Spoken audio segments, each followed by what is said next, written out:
Hello there, welcome to the QNB Stars League review show, all in English here on Alcast as we look back at all 6 matches in week 15. It was the last weekend of action before the winter break, so each team were eager to notch up a positive result before a 6-week break, which will see the Qatar national team heading off to the UAE for the Asian Cup. And we wish them the very best, of course. As always, I'm joined by former Premier League winger who had stints with Manchester City, Sunderland and Swindon Town in the English Premier League. It is Nick Summerby, and he will, of course, share with us his expert opinion and analyse each game in detail. Plenty to come from Nick over the next 55 minutes. But first, let's remind you how they lined up for week 15. Spread over 3 days, Al Gharafa Al Ahly was the first match on Thursday, the 6th of December. Al Khanatiyat Al Rayyan was the second match, 18:30. That was your offering on Thursday.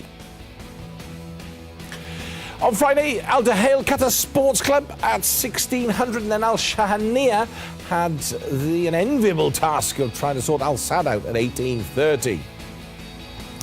And then finally on Saturday, Al Khor up against Al Salih, and Salal, who hadn't been having too good a time lately, up against Al Arabi at 18:30. All right, let's get straight to the action. Al Gharafa, who'd only won once in their last 4 matches, and in week 14, if you remember, absolutely hammered by Al Sadd, really needed to bounce back against an Al Ahly side who hadn't lost since September the 27th. Your commentators, Nick Summerby and Chris Macon.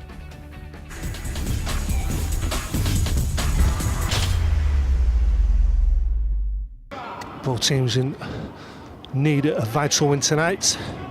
That's a great start from Al Ahly. Ibrahimi breaking forward from midfield, and what a goal! 17 seconds, Muntari on the score sheet.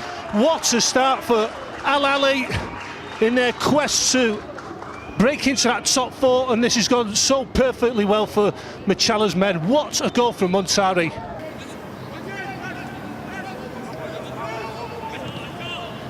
Oh, what a ball through by Schneider. Al Gharafa the chance to equalise. Aladdin coming in. What a block that was by Majid. Great defending from Majid there in the heart of the defence for Al Ahly. Good turn there from Muntari, lays the ball through. Here we go now. Here's Abdel. Abdel just pulls it wide with his strike, but good play going forward from Al Ahly again. Look at Michel on the back. Jassim, yeah, towards Muntari. Michel coming in behind Muntari. I don't think he gives him a shout. Oh, well done, Abdel. Steps in. He's on his own, tries a long-range effort. Seems to dig out the turf there. Now then, a break for Abdulaziz from midfield, out to Moyad. Moyad has got the beating of Majid, goes right across the face of goal, coming the equaliser. Amro gets it.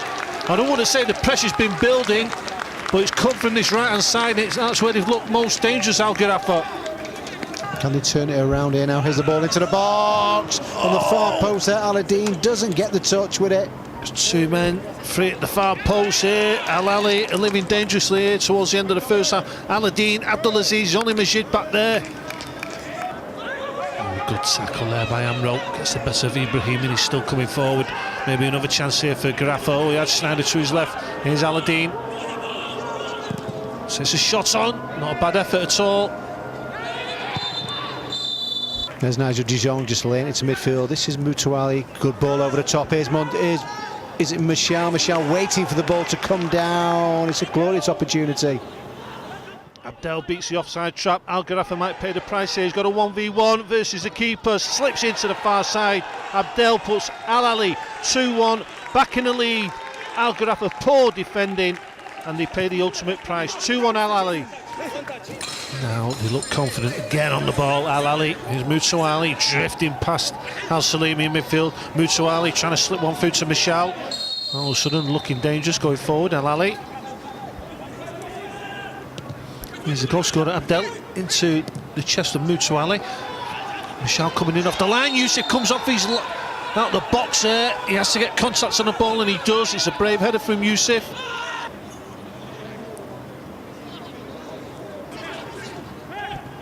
Great play from Al Ahly, switching the play. Mutuali takes over. Ali Kaderi ahead of him. Mutuali back to De Jong, his skipper, takes on the shot. What a shot! De Jong in the 84th minute. Surely that seals the 3 points for Al Ahly. Absolute screamer, no chance for Yusuf. 3-1 Al Ahly. I think the mentality has changed. You know, we've been speaking a lot in the dressing room. We had a lot of meetings, and everybody just had to look at their own performance. You know, it's always easy as a group to point fingers towards the coach or towards other players, but you always have to look to yourself first. And I think the greatest achievement is that we came together as one team, and you know, we leave all the negative stuff outside the team, and as well the guys who are not playing also add a great energy to the team. So for us it's very important that we stay together like this, and of course also with the adding of a couple of new players like Muntari, like Abdulrahman Mido. So it was very important, also give us a boost in front. And I mean, we hold it down. We held it down today again, and also the last couple of weeks, and we have to continue.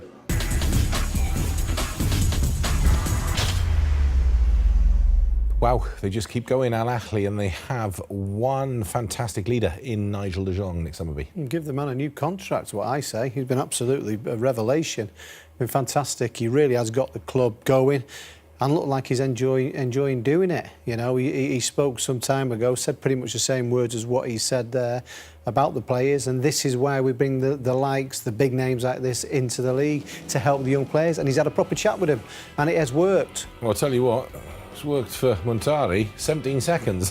But what a finish, you know, very difficult so early in the game.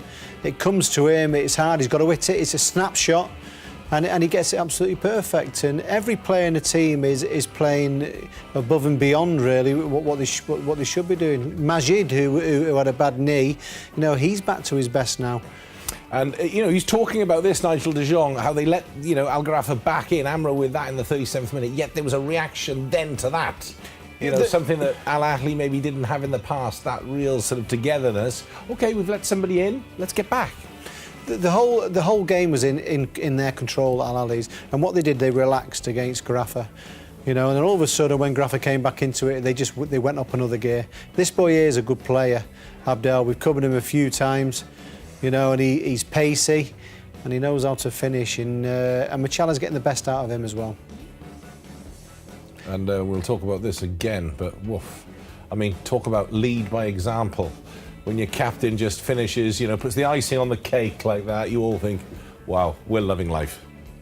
That's the right words, and they are. You know, the only way you do that in football, you know, you don't just turn up, you roll your sleeves up, you work hard on the training pitch.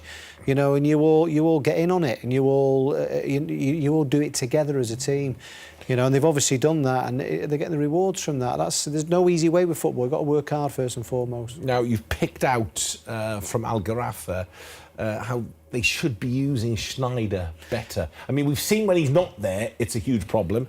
When he's there, it gets better, but still not being used properly all the time. Not at all. You've got to use them, and this is an example. I mean, just watch this for a pass now. I mean, nobody else on this pitch could see this. You know, it's fantastic. And the rest of the players have you've got to start waking up to what he's all about. You've had enough time to train with him. You know, he's been there, just over a year.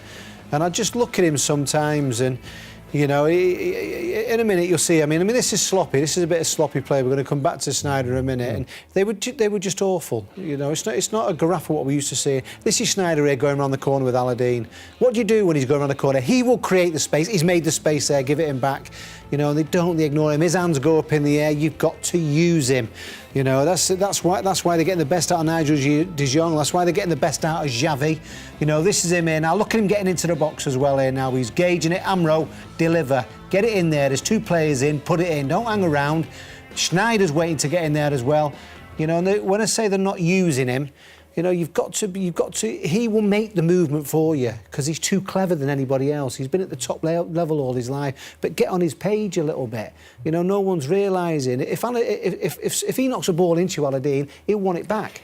You know, use it. Think a little bit. He arrived in January, so he had that half season. He has another half season, pretty much, and a little bit more. So, if I just go back to when Xavi arrived, remember the first season there? It took it probably took the first season before everybody knew exactly how to work off Xavi, because he was seeing things so much in advance. People were like, oh, shall I make this run? Don't you worry, you run. The ball will land there. Exactly that, yeah. You know, they were playing too much, and eventually, once you understand what he's all about, he'll find you. You know, everything about him, he will create space, and he will make you a better player, what I'm trying to say. I'm not just trying to say give the ball to Schneider and he'll look good. He'll make you a better player. Learn what you're doing. Sometimes you're giving the ball to him, knowing you're going to get it back. Make your runs. You know, he's got to be the focal point. He's got to be the one where everything goes through him, and it's not like that at the moment. You know, a couple of situations, that's why his hands are going up in the air, because he's not getting the ball back when he wants the ball back. You know, so they've got to, the whole club's really got to get itself going. It's been a disappointing part of the over halfway. It's not good enough for me for Graffa. When is Graffa going to go into that next stage? He had a sample of it last year when they had the Champions League. Well, surely they want finished that again. in fourth. We just felt it was there. We go. We're getting back up there to the glory years. The 07-08 season, they won the league. You know, no, and it's come to a grinding halt again. Let's move on to Al Ahly, Nigel de Jong. Let's look at that finish again. What a finish to the game. You know, and you know, they go into the winter break now. Well, they've got QSL Cup and things, but the winter break, that's their last that's the last thought in their mind. How good's that? I thought this was fun. This was putting the cherry on the top of the cake. It couldn't have gone to anybody better who's made an impact. He's been approachable. He's in. He gets everything to do with what Qatar's all about, and they know why he's here. And what an example! I think this, since he's been here, it's been fantastic. He's enjoyed himself, and to see that at the end, and all his teammates with him, you think brilliant. But their job is not done. This will hurt them a bit now. I know they have cup games, but they want to keep playing. You know, they're up there. They're riding this wave of just full of confidence, and it's going to be a problem to get going again. But they have an awful lot to play for. They can get in that top four. That's my question. Will they? They're 1 point behind Al Rayyan, who are there at the moment. Yes, because I think they'll do a bit of shrewd business. I think there may be a Sagbo. There may be something like, I don't know. We'll get to him in a minute. But if there's a Machala, just wants that little bit. He said he's looking for local players, but it wouldn't surprise me who he gets in. I think he'll just strengthen with a couple of players, and they'll come back and they'll get in the top four.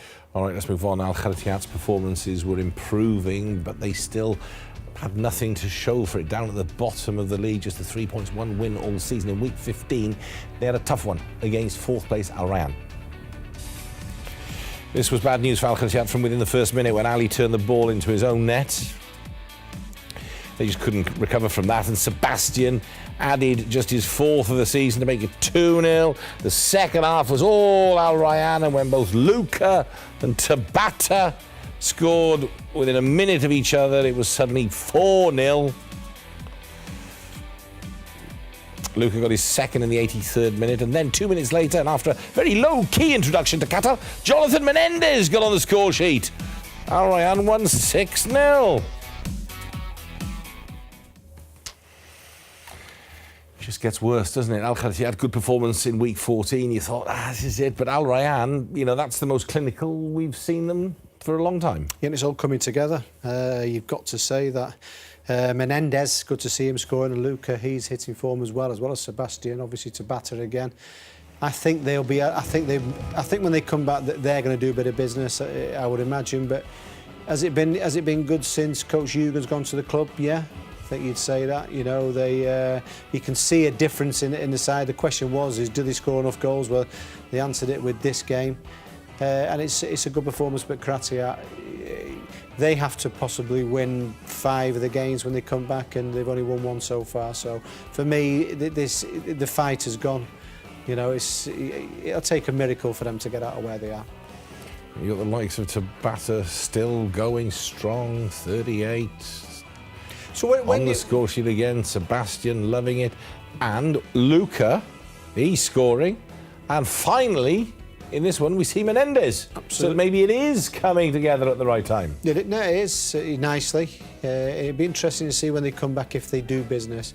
But I'm just saying about Tabata, when don't you give him another contract? You know, he's deserved it this year again. You've got to say, you know, you can only go on how well you're playing. Is he fit enough? Is he getting around the pitch enough? Yes.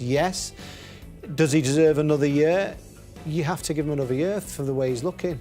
You know, he is an example to all professionals about looking after yourself and what you can achieve out of the game, because he looks fantastic and still up there with the goal scorers.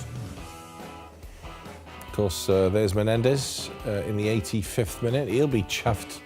He's had such a, I mentioned it in the report, there's such a low-key arrival in Qatar, injured, coming in for a bit part, injured, back for another bit part, and suddenly, and it's a heck of a life for a player, if you are injured and you're trying to get in and you're trying to impress, it can be a tough world. It is, yeah, but that's the opposite. That's football. It's being a professional footballer. That happens. It's not all plain sailing and happy days. It's totally the opposite. That's probably just a small percentage of the good times. The rest is getting dropped. He's getting your injuries, not feeling so good. There's all sorts of this, and he has to just come through this. Hopefully it's behind him now and he's started to score. I don't think he's a natural centre forward because of the size of him, so he'll probably play out on the wing. So really they are still short. It's still only Sebastian up there. I know Luca can be up there, but is Luca a centre forward? Is he going to replace Sebastian? Is he going to get the 15, 20 goals like Al Arabi and Bunja? That's the little bit of a problem area. Even though they're both playing well, Menendez and Luca, are they the ones that are going to be up there challenging? You've got to get someone to be up there. You have to get a goal scorer like Bunja and Al Arabi to compete with them, to take it to the next level, to go and compete for the title. All right, Al Duhail. They were still leading the way, but Al Sadd were in hot pursuit. Nabil Maloul's men couldn't really afford another slip-up. In week 15, they were up against Qatar Sports Club, who seemed to be turning a corner. Once again, Nick and Chris have the commentary.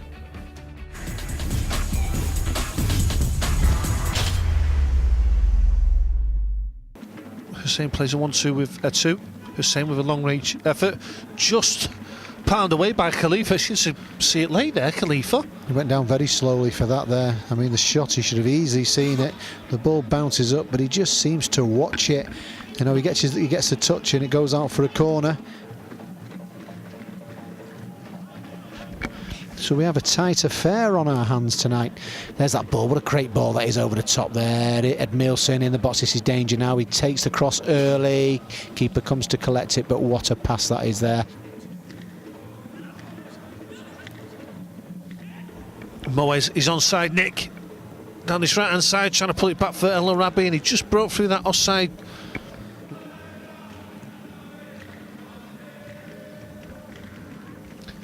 This is a very quiet Edmilson, who's just landed on the ball. There he is, that's better from Edmilson, forcing the issue, being positive. I mean, this is Hussein now. Wonderful bit of skill. Look at him now, just stretching away. Gets brought down by Moez. Good play by Hussein.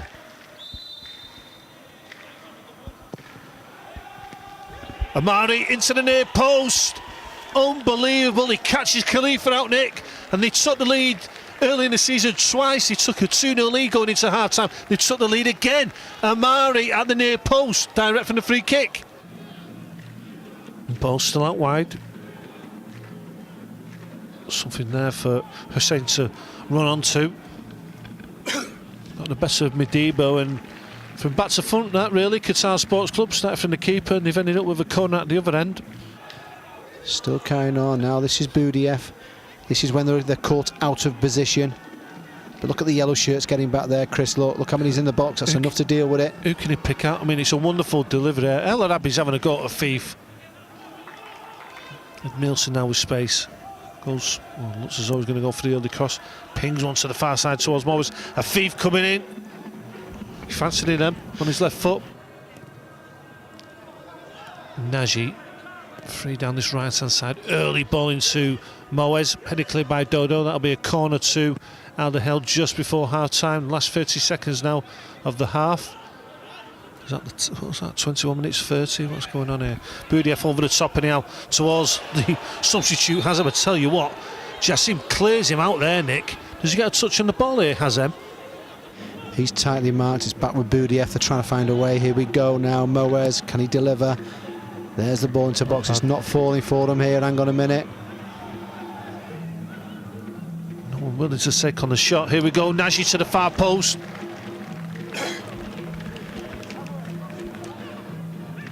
It's this type of area where they're not really moving the ball quickly enough. Everyone's in place now for Qatar Sports Club. There's Moez coming into the far post. As fouls Omar. Look at the yellow shirts getting back in position, Nick. Yeah, brilliant, brilliant. It's all about the cross there. Moe is just softening a header back to the far post towards one of the red shirts.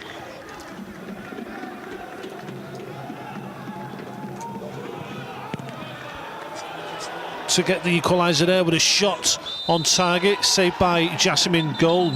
El Arabi who's following up the rebound.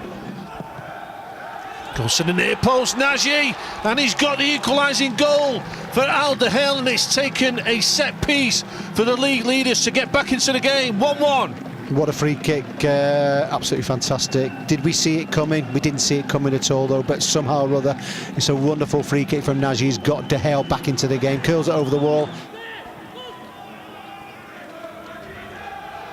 Good footwork by Amari to the far post, and he had Khalifa scrambling across there.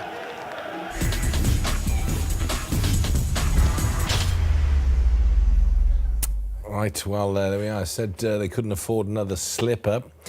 Listen, great point for Qatar Sports Club, but maybe caught a few of us by surprise, Nick. A very good performance by Qatar Sports Club, and I think Dahel got away with it. Got away with a fantastic free kick from Nagy. It was all about Qatar, and I tell you something, they had a game plan, and it worked out perfectly.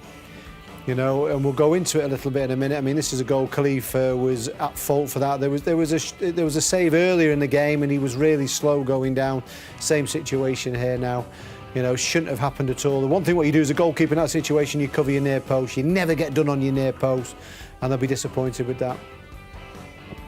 We picked up the free kick there on the edge, questionable, but no questions about that. Yeah, top quality, and he saved the blushes there. You've got to say that, Nagy, because it just did not look like it was happening. They were fantastic on the night, Qatar Sports Club. And that's the level where you are now. We've seen you over 2 games. That's what you're all about. We know you can do it like that, so why don't you try and kick on from there? You know, that's your performance. You can do it when you're organised and you're up for it. I do like Hussein and Amari. Etu came in and it worked. Etu there using his brain and just playing it. He plays as that centre forward, but the rest of them have got pace around them and they cause problems. They're only small, but they're very difficult to play against. Well, let's look at that. Let's look at their organisation here. This is what you've picked out and how they did make it difficult for Al Dahel. Now, what it is here now is El Arabi, when he scores his goals, they're just tap-ins. You know, so what do you do then? You'd get players around him. Get busy. Get players in the box, so he can't just tap it into the box. So what they're doing, looking for El Arabi there, as he lifts their head up, all of a sudden he's surrounded by yellow shirts. There's 7 in there. Fantastic, but they didn't just camp in the half, by the way. No, I mean, watch this here now. Here, yeah. There's still a couple there, though, but they've got to get in the box. Keep your eye on Al Arabi here now. He's waiting for his space. There's 2 players. Look, he's trying to find his space. He's had to check then. All of a sudden, there's too many shirts there, and they can't pinpoint him out. The amount of times we just see him side-foot it and there's nobody around him at all, they stop that in this game. Once again, working on this right-hand side, here's Ed Milson. Look at the number of the yellow shirts in the box there now. It's got to be something special. They've tightened the space, and any time it goes into the box there, obviously it comes to the far post, but it's well dealt with. This is Sergio Batista's also obviously been working on this since day one, and things take time. It does, but it works now. Now this is a big example for you. This, you know, they're not just camping out. You know, and they've got a purpose. They're going forward. Look at them as well, going forward and sending bodies forward. Got to win games of football at the end of the day. You know, and all of a sudden nothing really comes of it. And this is what do Dahel do? They're fantastic getting you on the counter-attack. So straight away, just look at the shirts, what you see there now. There's the yellow shirts, you know, and there's nobody better in the league at catching them on the counter-attack. And what they have to do is watch the number of yellow shirts, getting back and making it difficult. Look at them all getting back. It's hard work. You've gone down the other end of the pitch. You've got to get back and defend. 7 plus the goalkeeper and again. There you go. Look at that. And that's what it's all about. And do you know what? I think it's a great ploy that nobody's really thought of that at all. You make it difficult for El Arabi. Don't give him that time and space. We talk about talk about literally his goals. He just side-foots them in there. Well, he can't do that when you've got players around him. The point you made, though, it's hard work. You know, you've got to have that commitment. I know that's your job, but sometimes, you know, for whatever, they're only human beings, but they were there to do a job, and they executed it Did it perfectly. Football's anything what you do in life is difficult. You've got to roll your sleeves up. It's hard, you know, and that's it. You've got to work, and when you do it, it's right. You get your rewards for it. But they played some nice footy too. Playing out from the back, me and Chris were going, you can't do this. I mean, this is against, you know, this could be the champions of the league at the end, and this is the confidence what they've got. Look, they're playing the ball well with a purpose of going forward. Not only are they working hard in defence, but they want to go forward and score goals, stretching the game, coming all out from the back. What do they get at the end from Madibu? There it goes out from a corner. Well played. So it's not just being defensive, it's being positive as well. A threat going forward as well, though, but being organised. And that gets a big tick from me. How likely is it? That's good. I don't want to go too much on the Al Duhail Al Sadd game, more about that. That's coming up on Tuesday. But what I want to know is Al Duhail 2 draws now. How much will that have frustrated them? A draw with Al Rayyan in week 14, a draw with Qatar Sports Club there in week 15. Is that, you know, enough to frustrate a side like Al Duhail? Yeah, it's a problem to them. It's a problem that they never finished Ryan off. That was a problem because they played fantastic on the day and the chances, they never finished it off. This game was below par. It was not. They couldn't find a way. They did their homework, so all of a sudden now they go into this game against Al Sadd, who are absolutely flying, by the way, and they've got to pick themselves up. They need a big performance. Otherwise, this game could depend on who wins the league. You'd imagine if Al Sadd go top of the league, they cannot come off and be in the top again. So they have to go all the way and win, and they're capable of doing it. You know, and I think if Duhail win it, they're capable of doing this. Could kick them on again. But Duhail have got to dig deep a little bit. It's not. They're not going in full of confidence in this game, but they still have the experience there. Is it fair to say that where they may have been different last season was they struggled sometimes, didn't they, with a team, and then in the second half, or even later in the second half, they would finally find a way to unlock them, and it did very often come from Nam Tae-hee. So he's out now, injured for the rest of the season. You know, is this the biggest difference? And I don't want to take it away from Qatar Sports Club because that was a fantastic performance. But they had some tough matches last season as well. But they eventually found that way out. Yeah, that's what I mean. Nam Tae-hee is fantastic at that. Very difficult when everyone's behind the ball and you've got to find a way. But he is brilliant, and Masakni as well. The pair of them, they're that good at moving the ball. They get into situations. But the last game, too many players off the game. Ed Milson had to step up. You know, we speak very highly of what he was all about. He has to do something. It just did not work out. You know, they still have enough quality there to beat Al Sadd, but they've got to tame Al Sadd somehow or other. Al Sadd will come out the blocks, and they will keep coming at them because of the firepower, because of the goals what they've scored, and they've got to get a grip of that game. They've got to slow it down, and they've got to take control of it. It's a big job for Duhail. It really is, even more in this game, but an interesting job because you can't say they're not going to win. They haven't got a chance of winning the game. It's not at all. It's very close, but they don't go in with form. You know, these last two performances have not been good enough for them. All right, moving on to Al Shahaniya. They were still going steady. 4 wins, 16 points. But in week 15, they faced the toughest test of all, Al Sadd. Al Sadd are in a great place right now. Everything's working for them. Each player is at the top of his game. Al Haddou's popped up in minute 23 with his 5th goal of the season. But just as Al Sadd thought they were settling into another victory, Lucho slotted in his 7th of the season.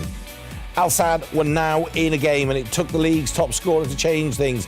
His 2 goals in the 50th and 76th minute took his tally to 28 for the season. 28 for Bunja, beating the 11-year record set by Brazilian Clemerson, who played with Al Gharafa. The icing on the cake came from Al Haddou, made it 4-1, and Gesualdo's team were now only 1 point behind Al Duhail. That's it, all set up for you. That's where you want to be. It was a long way away. 8 points they were at a certain point, and you thought you got no chance at all. Both sides rampant, just destroying teams. And they've managed to claw their way back, and they're flying. They are. Bunja is just everything he's hitting at the moment is going into the net. Afif. Good to see Al Haddou as well there, getting on the score sheet. But they are ready for this game. I think they've built themselves up for this. They're at home when they play the game, and they're going to take some stopping. It's going to take a massive performance from Duhail. God, they're like whether it's a white wave or a yellow wave, whichever kit they're playing in. It's and, you know, let's not take anything away from Al Shahania. This is why they're doing so well. They found a goal scorer in Lucio. Seven from him is not a bad tally at all. But then this is what Al Sadd do, is what Al Dahail were doing so well last season. They just slip it into another gear and find a way through. Yeah, this is what Dahail were doing last year, you know, and they show no mercy at all with their opposition. Shahania have been fantastic this season, but they have a different agenda. It's all about them staying in the league, which you'd like to think they've more or less done that now. But Al Sadd are on a different planet altogether. But the two sides there is, my only problem is, are Dahail ruthless enough? Are they? They were last year under Belmadi. You know, if they can get that back into their game for this huge game on Tuesday, then they have a chance. I still think they have it in them, but at the moment, Al Sadd they've been longing for this for a long time. They really have. This could, if they do win the title at the end of the year, this will go into Europe as well. You know, this is big now, and it's in their sights now. How would you compare the football they're playing now with the last time they won the league, which was our first year covering it in English, 2012-13, with Raul there leading the way? The game for them has moved on a bit, I'd say. Yeah, it is, yeah. They look much stronger all over the pitch, a lot of pace. You have to say Pedro was a wonderful signing from Al Ahly. You know, he's gone from strength to strength. He plays in different positions. One of the other ones is Ismail, the right back. He's moved to a lot of clubs around Qatar, but he's mature now. He's big, he's strong, he's powerful. So you have Abdul Karim and Ismail on both sides. Afif, who came in, and we're big fans of Hamroun, and he just took the shirt off him. And he's absolutely flying. And the whole side, good signings, what came in the summer as well. Gabi, what came in, and Wu Young. You know, that's good business, that, you know, and it's the team is ready now. I know we got a little bit disappointed because we thought... I was about to say, that AFC Champions League was a bit of a downer. Yeah, but you know what? They could come back stronger because of that. You can't... Things like that, you've got to go right and go, where did we go wrong? Right, come on, next year, let's go that one step further. You know, but this is mouth-watering Tuesday. It doesn't need me to say anything, really. It is what it is. It's two sides, the biggest... what we've got, and they've been going against each other for ages, and I don't think you doubt anybody, to be honest with you. It's just that you probably look a little bit more because of how well Al Sadd are playing, but throw that out the window in this game. This is huge.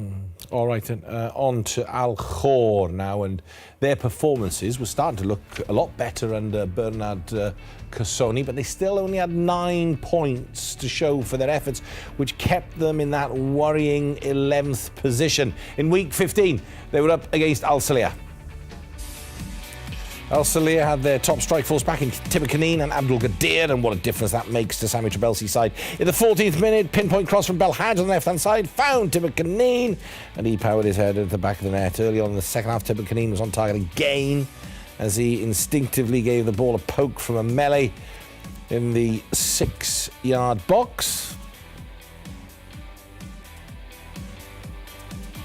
Al Saleh were in good position, and just as well Al Khor had a bag full of chances but couldn't make anything count. Diogo was wrestled to the floor late on and blasted the resulting penalty there from Wagner. Al Saleh held on now and finished, gone up now to 3rd spot. Incredible. And I know you said it. You said the fact they were, in week 14, they were without their top strikers, that shouldn't make that much of a difference. It does with them. I mean, let's have it right. I mean, how has he managed to get those two players? It's got to be the best business here for a long time. Like Tibber Kaneen and Abdul Qadir, you know, they alone are enough to get you into the top 4. And there's a big difference when they don't play. They were unfortunate probably last week with both being injured, you know. But this goal here now, the marking's very bad, but I don't think you look at that. You just look at what he does with this here now and how he manages to cushion it into that corner. You know, he's a natural finisher. He's so much like Sasha, what he used to play at Wakra. Credit to Belhaj as well for the delivery. Yeah, but Belhaj is all about that. Once he gets on that left foot of his, it's quality. This is a great goal because it's a poacher's goal. That's, you know, a lot of people would have took the time, and once it opens up, then you've got to just prop it. Listen, if he wasn't playing, it probably wouldn't have been scored. Yes, I mean, you might I know think... that sounds like the obvious, but you know what I mean? There's not an instinctive player like that. Not at all. This was consolation for Al Khor. Bit of a wrestling job there. Diogo pulled to the ground. This is fair old penalty from Wagner. I think he's a good player. You know, if they do go down, I'd go and get him, mate. I'm not trying to say they're going to go down, but he's a good player. You know, he's got drive with him, and to be honest with you, they have some good players. I didn't think I'd say it, but without Madsen, they're a stronger side, but they've got nothing to show for it. Now then, I know we keep saying this, but Al Khor, they are getting better. The performances are getting better. They had so many chances. I watched this game and I thought, oh, they will walk off this. You know, well done Al Salia, they're back to third, but it was a good night for Al Khor. I mean, this is what we've seen all the time, and it works for them. Long ball forward, a flick on, there's Yassin there, just pulls it wide. It works for them. You know, the amount of chances. I mean, this is Wagner just knocking it through there. There's his first touch. He's just got to do better. You know, it's there, but they're just not finishing it off. Once again, this is wonderful play at the edge of the box. Just watch this, a lovely 1-2. You know, and then all of a sudden he can pull it back. He tries to curl it, but another chance, and it was literally just, you know, finish these chances off. And they've been like this all season. Eventually time will run out. Once again, look at the overlapping, another delivery, and there's a header on the far post again. And it's okay saying it every week. We played well. I know, and then you run out of weeks. But nothing to show for it, Rodri. You've got to start winning games of football. They have a good side. If Al Arabi can do what they're doing, I think they've got equally as good a side. But it's just not happening. You know what? But then you've got Qatar Sports Club starting to do well now and sort of pulling away from there. You know, that gap gets bigger, and then, you know, the way it works is that Al Khor in 11th at the moment, that'll be a playoff position. You get that lifeline. It's you know, Al Khairiyat look like they're going to go down unless something remarkable happens, but it's still not where you really want to be. No, not at all. You want to get away from there. Of course you do. I mean, they've been down there for quite a few years, haven't they, Al Khor? Sometimes they manage to get away with it and do good runs, but I think something has to happen. They have to, when they come back, you know, they've just got to start winning straight away as soon as we get back and go on some sort of mini run. But they've done that before. Yeah. Can they do it again? Well, is that side good enough? And the players and the performances are there. Does it finally click? It doesn't help, of course. They got QSL Cup, but it doesn't help. There's a break in the league then. I like the manager. I think the manager's good. It's just he's gone to a difficult. Because he's an experienced head coach, Absolutely. manager. Yeah, of course, and hopefully it turns around for him. You know, if the worst gets the worst in the playoffs, you think they've got a chance, because the league below is not as strong, nowhere near as strong as what this league is. So they do have a chance, even if they stay where they are now, I think, of winning that. All right then.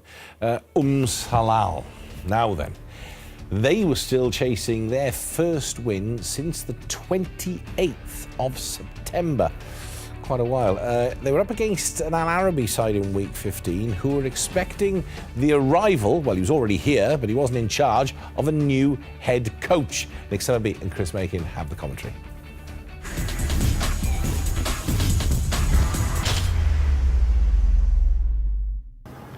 There's Arizala stepping up now. Well off target though.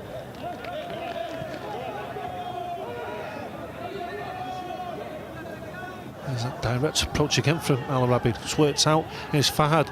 And he did use his pace against Anash. And he's doing it at the bar line. Oh, they come within inches of getting the first goal. Salah, amazingly, the ball went through his legs. Here's Fathi breaking into the box. Better from Arizala, setting up. Salah gives it to Fahad. And there's the opening goal. And it's the front three that all combine. Nick. Yeah, well done. First of all, well done by Salah. And do you know what he does? He lets the pass go at the right time. Comes to Fahad, uses his pace. One-on-one with the keeper. Slides it past the keeper. It's 1-0 to Al Arabi. Fahad, the goal scorer. And they've deserved it. They look more lively going forward. Oh, free header in near post. Fahad gets his second of the game and his second of the season. And what a powerful header by the front man at the near post for Al Arabi. 2-0 now. Yeah, brilliant play. I tell you something, he will be impressing the new coach. What a header. Good delivery to that near post from Jardel, and look at him get up and power it into the net. Omar tries to clear it, but it goes into the roof of the net, and it's 2-0 to Al Arabi. 2 minutes added time. Salah in the box now, trying to breeze past Cazorla nowhere near the ball. Surely this has got to be a penalty. Cazorla's got no interest in the ball there. Long ball forward here from Al Arabi. Simple flick on from Arizala, and Salah's got ahead of Baba Malik here. He's going to make it 3 on the night. An easy goal for Al Arabi again. Salah have been poor all night. Baba Malik no chance against Salah there. It's Salah 0, Al Arabi 3. Yeah, a bit well done, by the way, by this boy. You know, he has got the goals. He's been a threat in every game what he's been in. You know, and then all of a sudden it's Farhad with 2 goals and then Salah with the 3rd goal.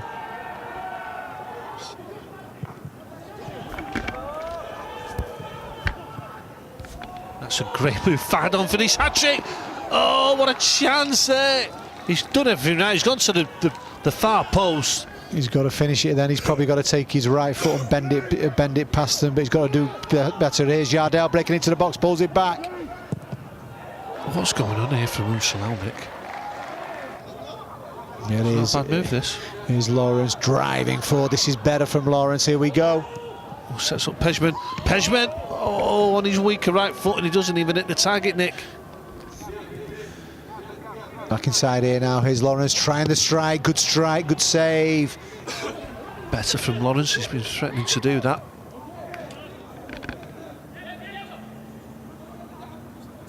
So it's a throwing down the line towards Diego Jadu, who turns Cazorla, and there's the youngster in at the near post. Ismail sees his effort come back off the post.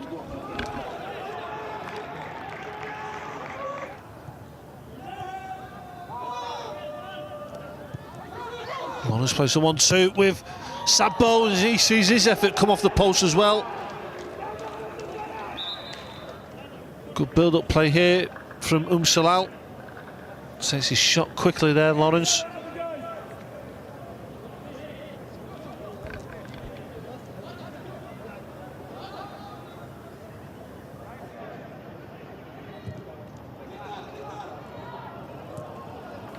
What a wonderful chip. It comes off the bar this time from Tariq.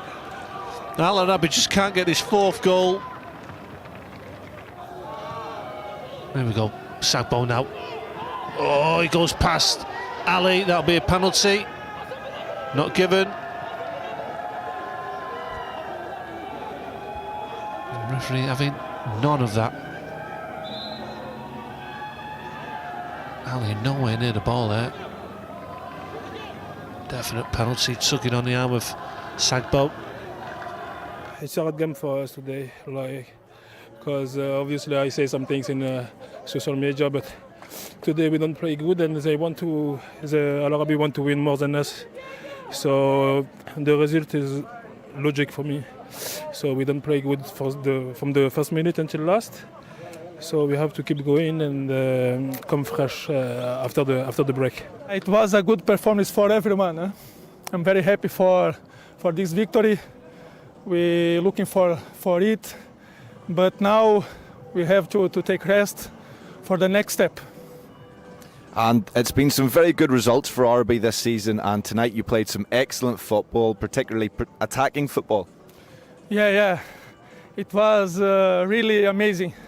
A match for everyone. We scored 3 goals and don't receive anyone. This is excellent. But we need to keep this job, this fight, and for next game do the same.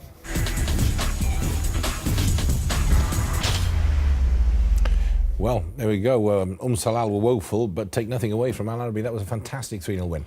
Well done, Al Arabi. 21 points, fantastic. It's there. They have a very good squad. They've got pace. This is a good goal. No Melson. He didn't play, but Farhad, he took his opportunity, and with the new manager in the stand, they must have been delighted with him. New head coach incoming, Heimir Hallgrimsson, the former Iceland head coach. He was an assistant to Lagerbäck for the 2016 Euros as well, with the team that beat England. Sorry to have a go at you there, Nick, but that's what he is. Everybody beats us. Yeah, I know. Well, except Wales. But there we go. That's his pedigree, and this is what he was watching. I mean, all being well, and he signs the contract, and the ink dries and everything. He's got a good squad there. And they've up to now, how have they done? They could have possibly done better and been a little bit higher up the league, but they have pace. They've got a lot of pace, and they've got a lot of forward players who can score goals on their day. Once he turns it around, they have a good side. Fathi in midfield, who's played well. Qatari international, strong at the back. you know, and hopefully this manager is going to get plenty of time to work with them until we come back for the second part of the season. And I have no problems with them. There's no relegation with them at all. You know, I think it's a case of how high can they get. OK, let's have a look at Farhad's goals then. You said Mailson wasn't there. Step up to the plate. Farhad, thank you very much. I mean, it comes with a fantastic pass from Salah. You know, it has to be there, inch perfect, in front of him. Anywhere behind him, it'll be too slow, and then the defenders will be able to come back. But he gets the first touch. This is his header here now. What a fantastic header as well. Gets there first and powers it into the net. You know, the first touch, and then slides it past the keeper. Second one, a wonderful header. We have to look at a couple of penalty shouts from Salal. And they were penalties. Yeah, I was going to say, you know, and listen, they didn't play well. However, certainly second half they were better, and that was an opportunity at the stroke of half time. Well, they had two centre halves there, Casola, who's hobbling around, and Anash, who's 40. You know, and this is what he had to do. Gets on the opposite side of him and gets brought down. This is a foul gone the other way for Sagbo. You'll see it more now when we slow it down. Once again, these referees, when they are penalties, they don't give it.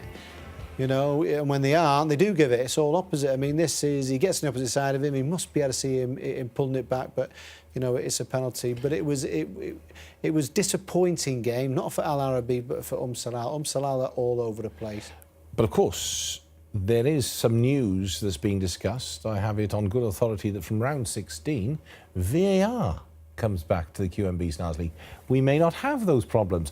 Salal will get those penalties. Well, I think it's been in the World Cup. We had a sample of it in the Cup games and the last season. In the Premier League next year, we've all got to get in on it. We have to do it, and we have to make it work. It's pretty simple as that, really. And if it stops all the diving, brilliant. I'm all for it. And it may be, yeah. And if it gives the right penalty decision, yes, please. It's got to... I think what the biggest thing what I get out of it, you know, I know the referee's in charge of the game, but if there's 3 or 4 people in the gantry and they're looking at it, you know, and 3 of them say it's not a penalty, the referee has to really go with it with that. Yeah. Possibly, don't say, oh, I'm going wrong there, not me, I think it is. Just listen to them. You know, it's 3 against 1. Yeah, please, you know, give yourself a little bit of a chance there. All right, that's to look forward to from week 16, the round 16 onwards. VAR coming back. Wonderful. Right, let's just recap on the results then from week 15. So Al Gharafa losing 3-1 to Al Ahly. Al Khartiat getting hammered by Al Rayyan 6 goals to 0. Not a great time for Al Khartiat. It just gets worse for them. And on Friday, Al Duhail slipping up again, dropping points. Great draw from Qatar Sports Club, 1-1. Al Shahaniya did all right against Al Sadd first half. Al Sadd just slipped into that other gear that they have at the moment. 4-1 winners in the end. Al Khor losing 2-1 to Al Salia. And as you saw there, the last game, Salal, 3-0 they lost to Al Arabi on the night. What does that do to the league standings? Let's show you. It's Al Duhail leading by just the 1 point. Al Salia back to 3rd with 28. Al Rayyan in 4th, 27. Al Ahly in 5th with 26. Even Al Arabi in 6th with 21. Goodness me. Could we see something incredible? Al Arabi in the top 4. Leave it there, Rodders. Al Gharafa in 7th. Salal down in 8th. Now Al Shahaniya in 9th. Qatar Sports Club extending that gap between them and Al Khor in 11th. Al Khartiat drifting still just with the 3 points.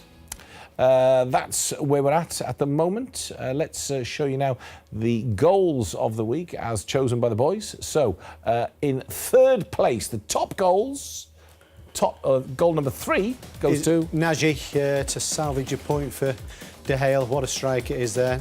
Wasn't happening for them at all. Al Arabi never really got a sniff, and it needed a bit of quality, and this was absolutely fantastic. Got it right in that top right-hand corner. Well done, Naji. It was an important free kick, that. Getting a vital point for Al Duhail. He'd been trailing, and that kept them at the top of the league standings. Well done, Naji. OK, number 2. Who's that go to, Nick? Hats off, got to go to Nigel de Jong. Not lost from the 27th of September. This guy's been absolutely fantastic since he's come to the country and come to the club. He's really got the team going, and just to crown it off before we go into this long break now, there's nobody better to step forward and just show that bit of quality by just curling it past Yusuf. He's been absolutely brilliant, and fully deserved that goal, and what a strike. Yeah, well done, Nigel. Thought you might have got first place. Boys weren't having it, though, because they had other plans. In fact, Shaden Wadden, who produces with us, she fancied that too. No, not to be. In fact, she started screaming at me. It's got nothing to do with me. Listen, we've had nothing but criticism from Martin Marks all the way through. Used to say to our us, former "Stick with us, producer, and who we lost, passed away. God bless him. He used to tell us off all the time. Well, I wouldn't have done that. I kept tutting all the time. You know, now we've got Shadan doing it, have we? We have Shadan, stick with your job. This is, we've all got jobs, you know. This is ours doing the goals. We gave her the responsibility. I thought she signed a 5-year deal. No, come on, let's get on with it. Who gets the top goal? Of it. Now she's telling everyone what to do. That's no good. Number one, without a shadow of a doubt, Tibercanine. I've just watched this for a header, by the way. Just watch this. He's in between two defenders and he knows exactly what he's doing. Wonderful cross, but it's all about how he guides it into that corner of the net. Shannon thinks you've got an obsession with headers. I couldn't head a ball at all. She could probably header it better than me. Now, that was a fantastic header, that there, look. Right in the top corner. And it doesn't get any better than that there. Well done, Tibercanine. A week off. They missed you. And they got him and Abdul Gadir, who wasn't on the score sheet this week, but both back. Here we go. That wraps up week 15. What a fantastic week it was. But there's a big game left because it's a rescheduled match from week 9. It happens at 18:30 on Tuesday. We're all very excited. It's a big one. The QNB Stars League. Al Duhail lead the way, but Al Sadd are closing in. The result of the next game can change everything. Both teams have the top goal scorers, but who will triumph? Will it be the precision of El Arabi or the power of Bunja? They don't miss. You cannot miss. Watch the drama unfold, only on Alcaz Sports Channels. Kick-off 18:30 Tuesday, build-up 1800. Make sure you join us. Nick, your thoughts ahead of that game. Now we've got week 15 out the way. I can't tear them apart. Cannot. I'm so excited about this. And I do think it's winner takes all who does win it. Al Sadd, you're in prime position now. You've had 2 years where we can look at the certain game when it went wrong for you. You have a chance to put that right there and sit on the top of the tree. And then come back, play, 6, 7 more games, and it's all yours. They've been waiting for it for a long time. Al Sadd, this is your chance now. From 8 points, you're not going to get a better chance than this now. But Duhail they're not going to lie down, Duhail, not at all. I think there's too many confident people with Al Sadd, and it might just come back to bite them a little bit. Duhail have a performance in them. Okay. They're too good. Don't forget how good they are. Undefeated in 2 years, Rodri. All right, I'm neutral, but Al Sadd will win. Right, there we go. Nick, thank you very much. We'll see you for the big one. Al Sadd versus Al Duhail. From all of us here, bye for now.